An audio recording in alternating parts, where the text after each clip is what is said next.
So maybe this is actually a good segue into the next topic, which I want to talk about is the future of the internal combustion engine. You just said something that the main thing that you miss about it is just the sound. Something so, frivolous, to be honest with you, for people that are looking to get transported from A to B, but sounds important for people that think of this as a hobby.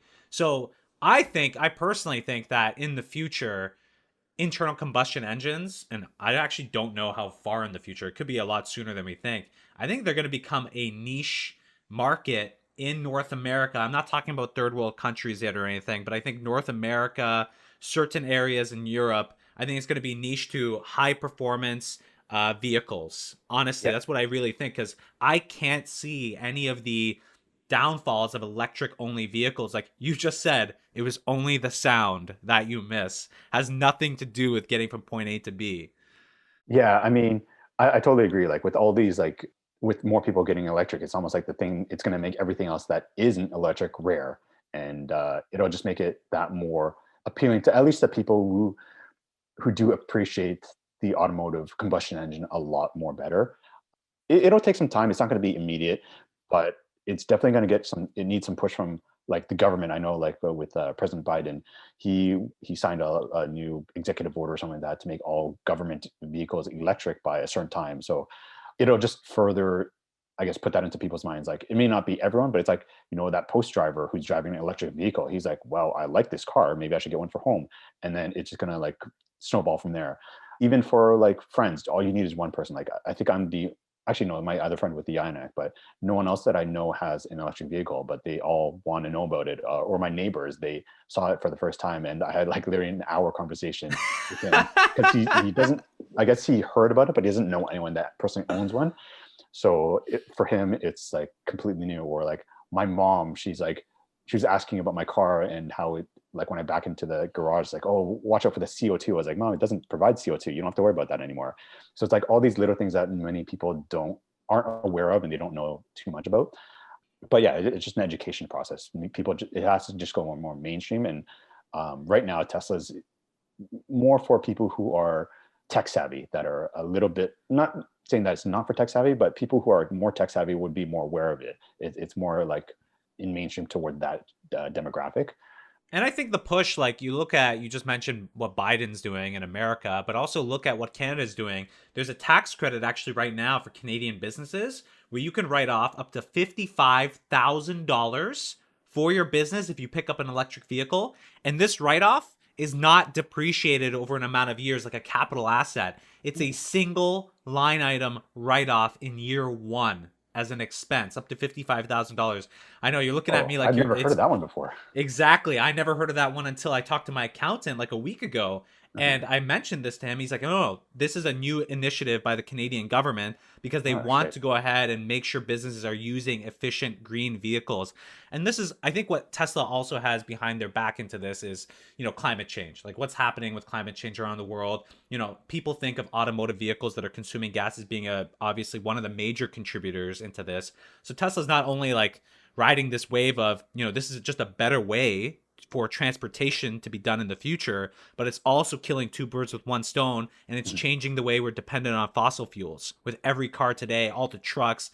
Tesla's working on their semi as well. So I think they have those kind of two things that are pushing them into mainstream or mass market production of these cars for people. Yeah, for sure. Plus, like their work with Solar City, their Yeah. information with SpaceX. So not information, but their technology with SpaceX. They're just taking all that and like putting that in that technology and that knowledge into improving their cars and their efficiency. So it's like the company as in general, they're all just trying to, I won't say fix the human race, but they're just trying to make it a better place.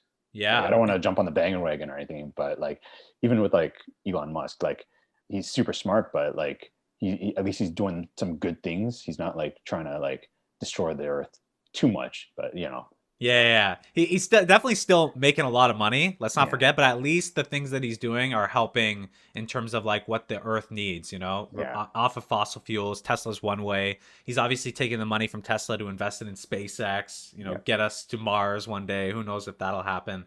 The one thing I will say though, with what Tesla's done in igniting this revolution, one, Two, you have government backing to go ahead and ditch the reliance on fossil fuels for, gasoline vehicles.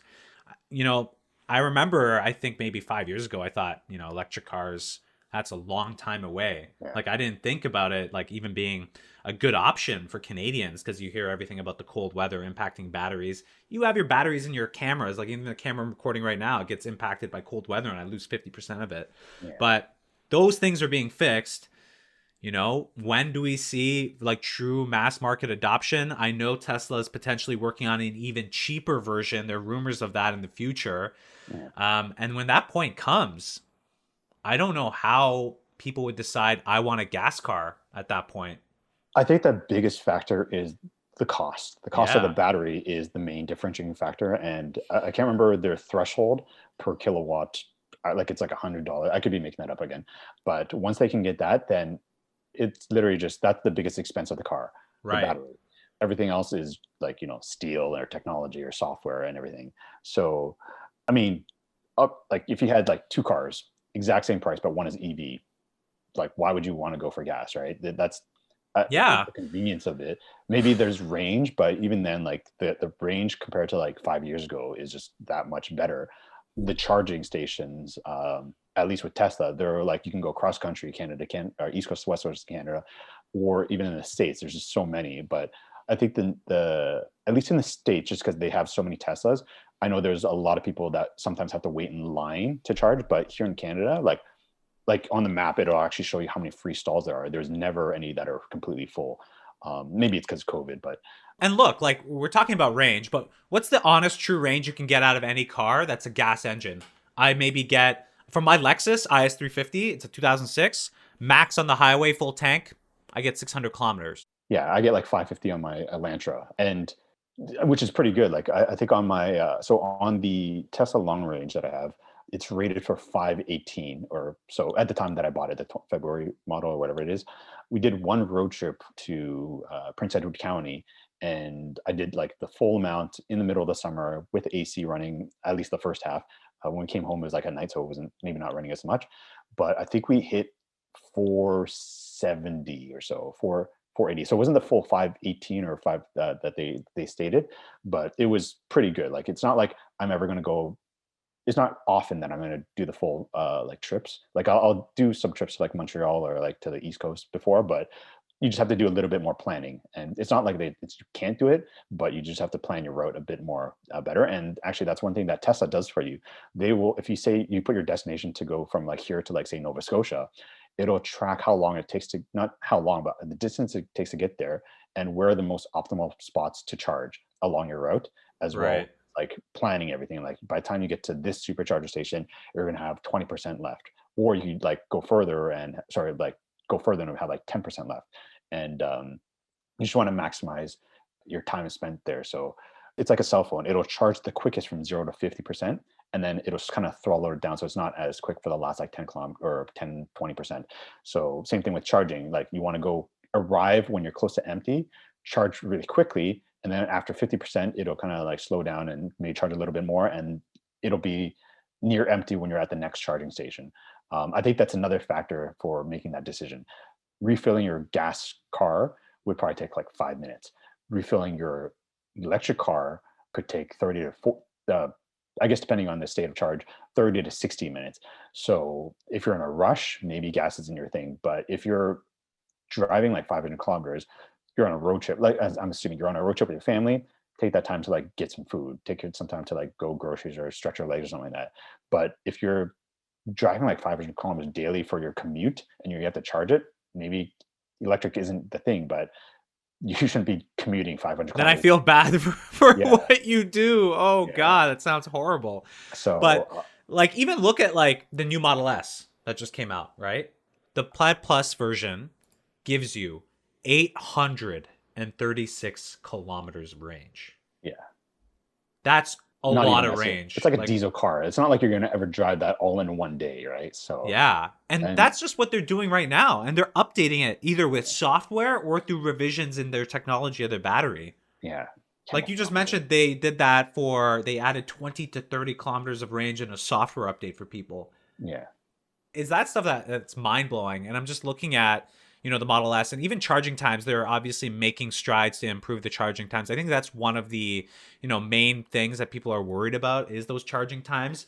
Oh You yes. haven't used too many superchargers though, have you? No, I've used zero superchargers. So I forgot Okay. to say that this is another reason, not a, it wasn't a deciding factor, but with the Model 3 SR Plus, you can only charge to a certain speed. They can only, the V2 superchargers, they can only Yeah. connect to that, but they can't really maximize the charge rate of the V3 superchargers. So Yes. with the long range model, you can maximize that efficiency. So it's like, I think it's like 250 kilometers per hour for the charge. Like it charges really, really quick for it. But there's only a certain amount of V3 chargers in Canada, at least.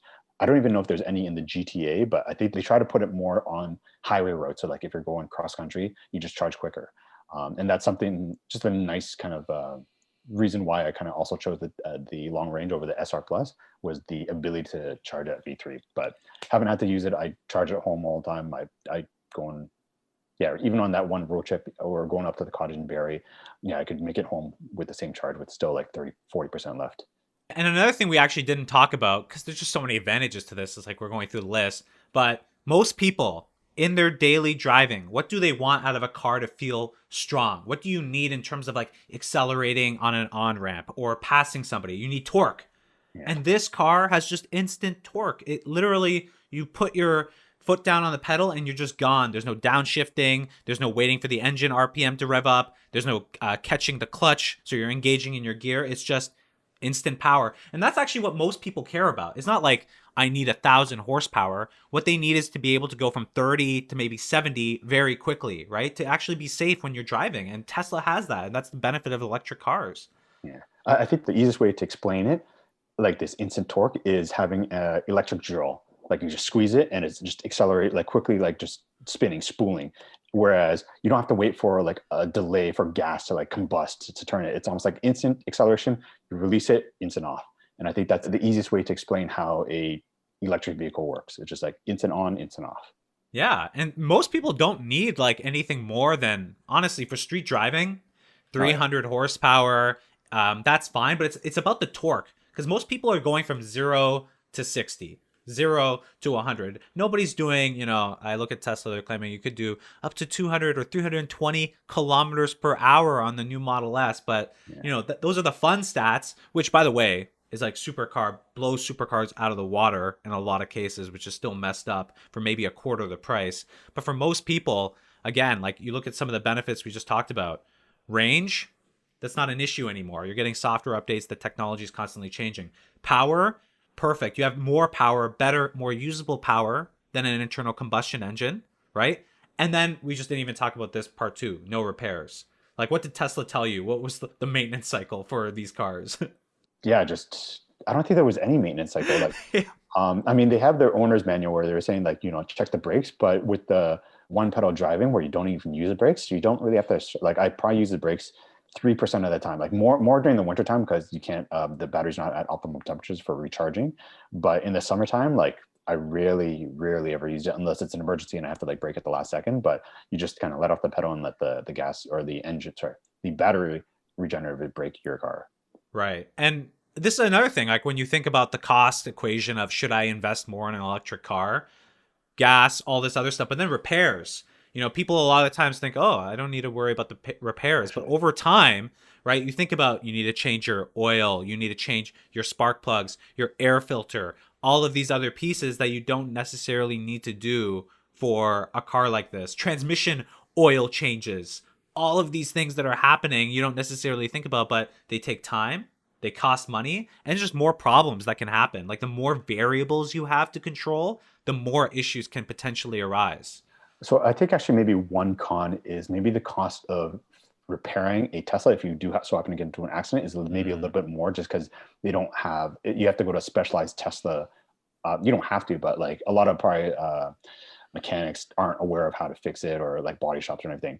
And then one thing too is insurance of the car. It wasn't that much different. I'm actually just paying $10 more on insurance. Like obviously your driving record, your location probably affects it, but yeah, it wasn't too much more. Like I thought it'd be a lot more, but yeah, it wasn't.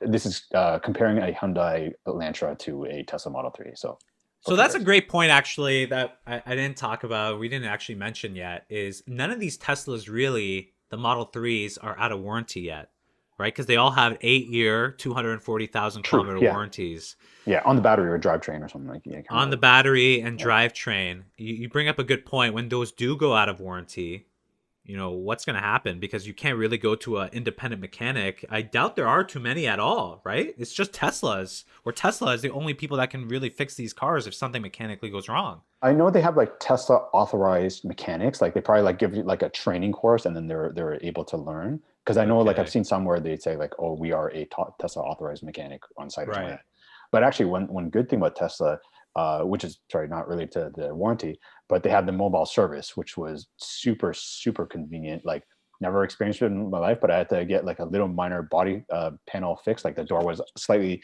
misaligned when we received it, and yeah, they came to our house, fixed it in like 5-10 minutes, and they're on the way. I didn't have to like the convenience. So you can also get them to come over to change their winter tires as well. It's like those little convenience things that are super handy. I don't know how much it costs, but it's like they'll come to you. It's like one less thing to worry about, you know? How long is that? Part of the entire warranty period, or is that only for a specific amount of time you get that service? I don't know because it's more like I think I flagged it when I first got the car. I guess they were super busy because they had a lot of deliveries, so they just said like log it on your Tesla app as a service thing, and so I logged it like literally the more like while I was still at the Tesla dealership taking photos of it in the Tesla dealership to say this is aligned, there's a scratch here, and yeah, they couldn't do it right away, so they said like they'll send a mobile technician, and yeah, they just came over and fixed it when the time came. When like obviously like when I got it, it was like during COVID, so they had to delay it a bit. But yeah, they came to our house without any issue. And this is another cool thing too, because a lot of manufacturers aren't doing this kind of what I call on-demand service, right? Like we're in a world today where I feel I'm so used to getting my things to my house on demand where I am. I order everything on Amazon. All Yeah, the products just get shipped to my door. I have food that comes to my door. I know it sounds like a pretty sad, privileged life here, but it is nice having somebody come to your place to do the repairs instead of having to make the time to go visit a dealership, wait in the lobby, have a bunch of people try to fix it. Here somebody just comes right to your door yeah. and does the So repair. actually, another thing that was kind of weird at first, but the car doesn't have a spare tire. So when you have an accident with a spare tire, you just log it on your app, and Tesla will send someone to you to fix your tire or repair it or whatever. I don't know the velocity of it, like how fast they come. But again, that's another thing. You don't have to deal with like shady, like tow truck drivers. Not saying that all tow truck drivers are shady, but you don't A have to lot of deal them with. are. Hey, no, no, no. There's a big story about this in Toronto, and there was actually the police department were actually involved with the tow truck Yeah, drivers here to scam people. I personally was almost getting scammed one time when my Ducati broke down on the highway, and they tried to scam me. yeah, So I will say that this is true. I personally experienced it. There are. So if you could avoid dealing with that, and I know a lot of people, they have anxiety to call a tow truck driver because of yeah, those stories. So having somebody from Tesla, right, that yeah. you can trust is good instead of some random third party. So yeah, they'll come to you to fix your flat tire for you. Obviously, you have to pay for it, but again, you're trusting Tesla and the company. So it was a little weird. I was like, I don't have a spare tire, but in the 20 years I've ever driven a car, I've only had to fix my flat tire once. So Right. it's not very often, like knock on wood, And is but that in the app or you just call a number? it's in the app. It's Yeah, in you the just app. yeah, everything's in the app. So I mean, just make sure you have a cell service and you can just log a ticket and they'll call you. So I don't know if you can actually call them. I've never tried it, but I know in the service button it'll have like a various options to whatever for fix or service. Yeah.